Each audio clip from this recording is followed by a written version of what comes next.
dictionaries out there already, like RockU or CSDN users, that have come from real world leaks that have been cracked, or the hashes or the passwords were stored in plain text to begin with, that you could use to kind of help accelerate this process.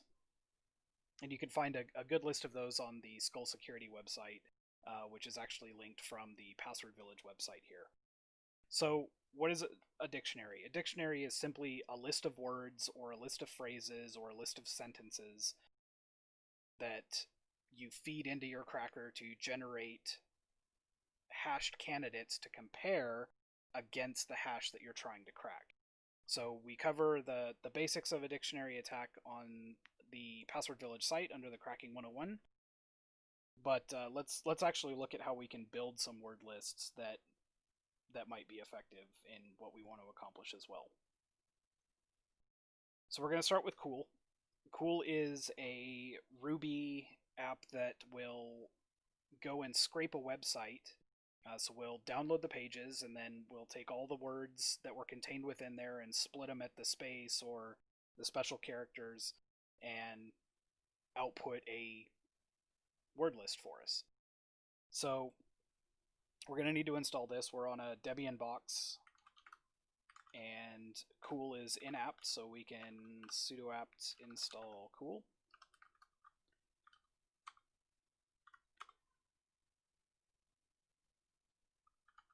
Okay. And then we just run it. Well, let's run it with an actual argument so we can see what we want. So we see that it takes, we've got the name of the program, it takes any of these options, and then it takes a URL. So let's scrape the Password Village site and generate our first word list. So we're going to do Cool. We want to write this to a file called passwordvillage.dict, and then we're going to point it at our website.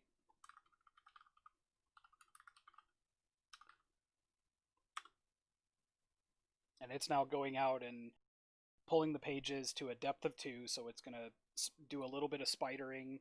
You can configure that to go deeper, but as you do that, it's going to significantly increase your runtimes, and we just want to do this for demonstration purposes. So let's take a look at what we've got here. Okay, so we've got a dictionary, and it has a bunch of the words, it has all of the words that we have used on the Password Village site.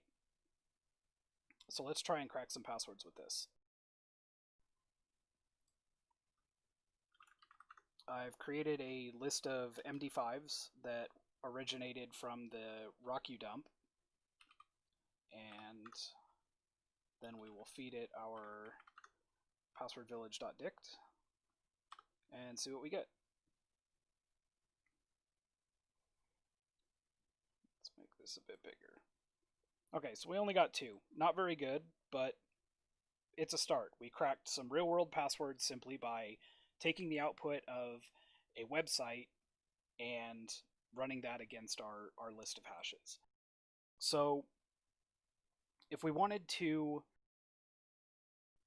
make this better, we could try and take the output of the site that the dump came from.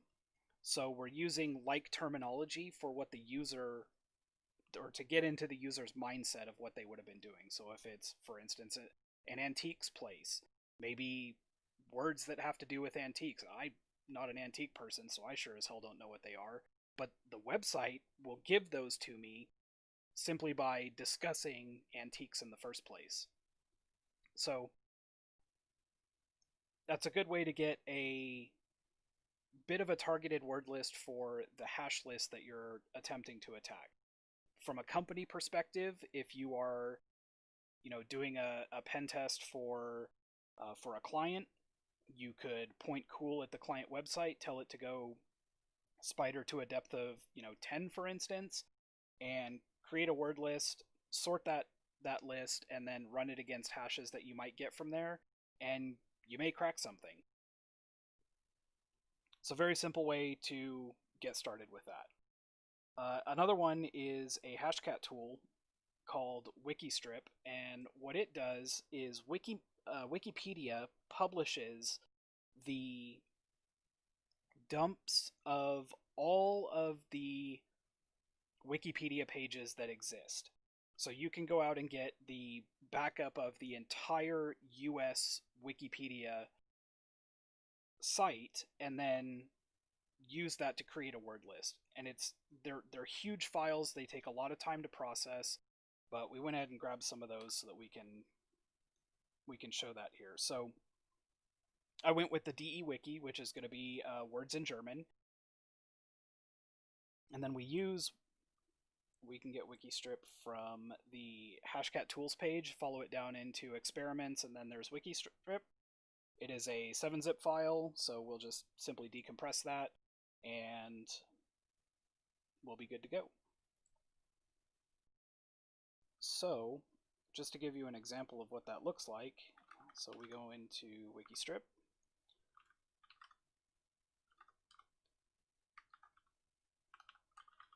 Does this have a help? No, it doesn't. So we're going to feed a file in, and we can take our DE Wiki, which is this massive XML file, and then we're going to put that to, we'll call it dewiki.unsorted, because we're going to want to sort this once we're done. So this is going to go through, and it's going to take every line in there, it's going to split it, and then it's going to output it to the file. This is going to take about 20 minutes to run, so we're going to cancel out of this because I already did it. Let's go down here, and then let's run hashcat with the dictionary that we created. So tmux, thank you. So we're going to run this against our list of MD5 hashes, and we're going to point it at the dewiki.dict. We're going to let this run, see what we get.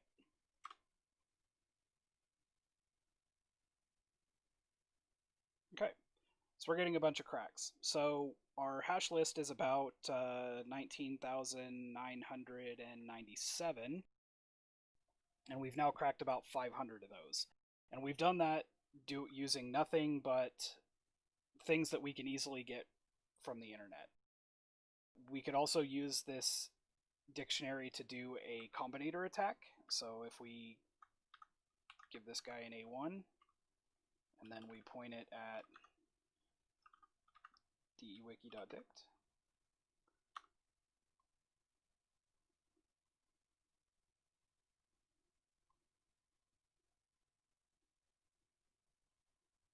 We got one. Let's see, how long is this going to run for? So that's going to run for a day and 3 hours. This talk is not going to run for that long. So let's go ahead and quit out of there and be happy with our one crack and see what else we can do. So when you crack a hash, Hashcat stores it in a pot file. John the Ripper does the same thing. So you have this file that contains a list of all your cracks. So if we look at this pot file, we can see we've got all of our cracks in here. Now this doesn't do us a whole lot of good because it's very unlikely that our password is going to be an MD5 hash. But we can take these words, if we do, let's do a cut-d, and we're going to cut on our separator, which is this, the colon here. That's how Hashcat delineates the hash from the plain text. And then we're going to cut on the second field because we've got our first field here. The separator delineates that, and then our second field is going to be the plaintext password. And then we want to take everything after that in case one of our passwords has a colon in it. And then we'll feed in our pot file. And you'll see that we now have a new list of actual passwords that were cracked from actual hashes. what we want to do with this is we want to start saving the pot file is great to keep as the the untainted source of your cracks, but we also want to make a dictionary from this because we know these are good passwords because they came from hashes that we cracked. So we can pipe these guys over to a new file, and we'll call this custom.dict. And then we also want to kind of start sorting our dictionaries. So we're gonna do a makedir dict, and let's go ahead and move our custom.dict into there, and then let's go ahead and move the other dictionaries that we made into there as well. So we've got the dewiki.dict that can go into there, and we have the passwordvillage.dict.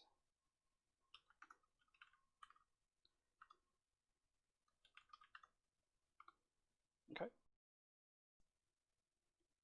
So to kind of talk a little bit more about doing targeted word lists, another great way to build a word list is to use movie scripts. When people are creating passwords, they have to generate something that they're going to remember, and a lot of times those are going to come from a quote from a movie or a quote from a book. The Bible is really popular. Famous books, Fahrenheit 451, To Kill a Mockingbird, things like that. Maybe something they read in college or in high school, or even all the way back to Green Eggs and Ham. So let's take the movie script for hackers, for instance. And we found this just by doing a quick search for hackers movie script text. We can wget this, and then we're going to feed this into Wikistrip because all we need to do is strip the characters, and it's pretty quick at doing that. So let's run Wikistrip again. We're going to feed it our hackers movie script, and then we're going to pipe that out to hackers.dict. Okay, so now Wikistrip has gone through, and we can see there's actually a really good representation of this. So we've got United Artist Pictures. That's going to be the first 3 lines there. It detected the space, it split on that. And then we go down and we start getting into the opening of the movie, and we can see that it has also done that. So now we have a big list of words. Let's go ahead and sort this so that we get rid of all of the duplicate words. And I really just want to sort things today.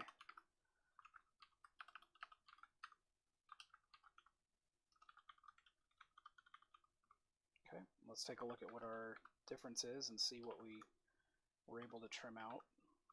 So we had 8,691 words, and we trimmed that down to 3,033 words. So pretty good.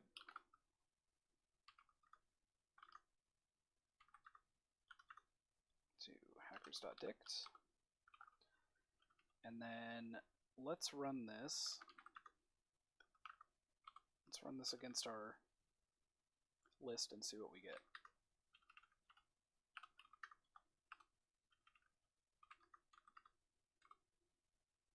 Come on, hackers, don't fail me. Nope, it failed me. So let's try running this in A1 mode. So we'll do hashcat.bin on our list of MD5s, and we're going to feed it.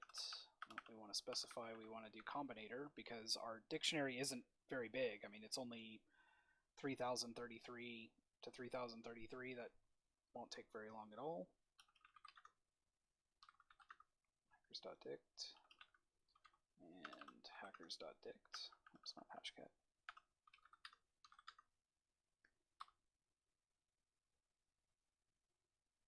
Okay, so we got some cracks.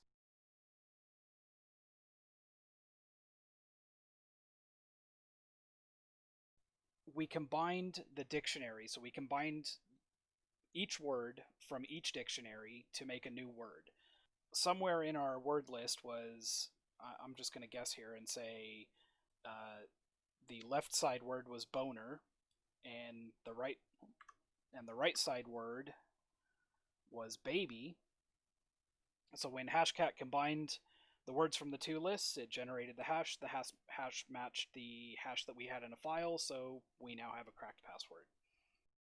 Even a small dictionary, it netted us 21 hashes, which is not bad. And then we could even take the output of that and do it again and see what happens. So let's do a cut-d, and we'll take f2 on from hashcat.pot, and we'll put that to new.dict. So we know that all of those words are going to crack, so we'll actually keep this in A1 mode and just see if we combine it again if we get anything. This is a bit of a long shot, but yeah, so we didn't get anything new. But that is a way to use a small word list or a word list that you've created to continue building out your pot file, which is going to give you new candidates to create new word lists from. Another thing that can be useful is maintaining dictionaries or word lists specific to a hash type. So if we take DES, for instance, DES will truncate the user's input password to 8 characters. So if we throw a dictionary that has characters that are of, say, 15 length and try and crack an 8-character password, it's not going to work. So one thing we can do is take the dictionaries that we have or the dictionaries that we're creating and cut those down so that it's useful for something like that. So let's make a new dictionary, and we're going to base it on RockU. So we're going to do a cut-c, and we're going to take just the first 8 characters from each line, and we're going to pipe that to RockU dot des dot dict.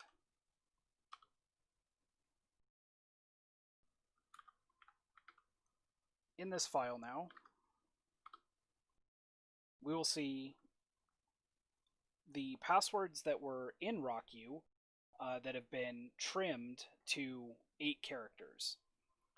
RockU contains 14.3 million roughly. Let's get an accurate count here. So 14,344,391. And then once we've done that, we're going to have some duplicates. So we want to clean our dictionary up that we just created because it's just going to waste space having that. And it might not seem like, 15, 16 bytes or even 20 bytes is that much, but when you start talking about word lists that are 500 or 600 megs, that can actually take up a lot of space. So let's do a sort-u. Well, actually, let's see how big our desdict is. It should be the exact same size. So we'll do a word count list on rocku.des.dict. Okay, and it's the exact same size. So now let's do a sort, doing the sort again, sort tacu rocku.des.dict, and then wctacl. So we're going to sort this for only the unique count, and then, okay, so we lost about 230,000 plain texts from that list. But that's good because we don't want to throw candidates that we've already tried at our hashes again. So let's put this to rocku.des.dict.sorted.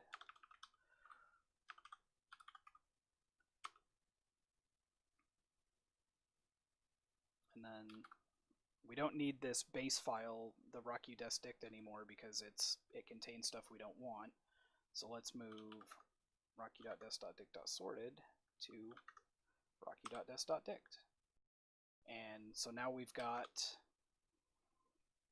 a couple of dictionaries that we've created. We created one targeted one for a specific hash type, and you can keep building upon this. So, for instance, if you take your cracks that you're getting and you feed those back into your custom dict, and then you could do a cut C. So let's just go ahead and do that. Let's do a cut tac C 1 to 8 from custom.dict, and we're just going to add that. So we'll use 2 right carets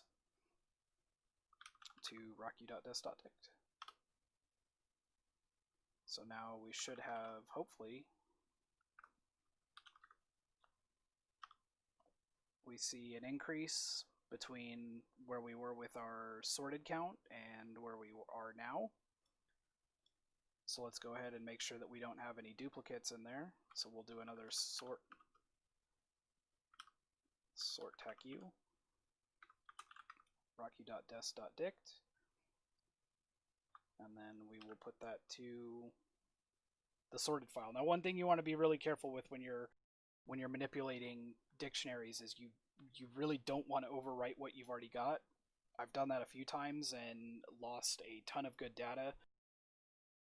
You can still get it back from your hashcat pot files or your John pot files, but that's a lot of extra work you don't want to go through. So let's put this to sorted, and then let's see if we have a difference in size here. So the dictionary grew, and now we have more candidates that are going to be tried against our des hashes for this example, and hopefully get us some cracks. So as you build your dictionaries out, you're going to want to try and keep an eye on the size of them. Most dictionaries that I use run within 1 to 2 gig at most, and very customized ones are going to run somewhere in the order of 100 meg, 150 meg, 200 meg, somewhere in that range. If you start seeing word lists or you're trying to expand your word list collection, you'll find a lot of them online where people have taken 10 gig of crap and stuffed it into a single file, and all that's going to do is increase your runtimes, because they generally contain a lot of things like spammer passwords, which are not very good for running straight dictionary attacks. They can be good for rule-based attacks, and they can sometimes be okay for hybrid attacks, but generally it's 8 gig of garbage and 2 gig of stuff that you would actually use. One way you can figure that out is by running a list like that, like just eating the fact that you're going to waste time and seeing what you crack, seeing if it added anything to your pot file or to your custom word list, and then only taking those and then throwing it out. The word list that you're going to build is going to be more valuable than any word list that you're going to download, regardless of size. So I said 3 ways. We went with 4 ways because we're going to add downloading dictionaries from the internet as well, because things like RockU do exist and they are still good. Skull Security has a good list of other dictionaries that you can download. 500 worst passwords is probably not very relevant anymore, but some of these, the PHPBBs or Hotmails or Hack5, these are all not terrible word lists that you can pull and keep in your dictionary folder to try against hashes that you crack. So that's all I've got. I hope the techniques in this video help you build some really great word lists. It's going to take years to get kind of the desired output that you want. Just keep building and building and building, and every time you crack a password, your word list is just going to get that much better. Stick with it, and eventually you just crack whatever comes across. So thanks for watching. Hope you stick around for the remaining videos for the day, and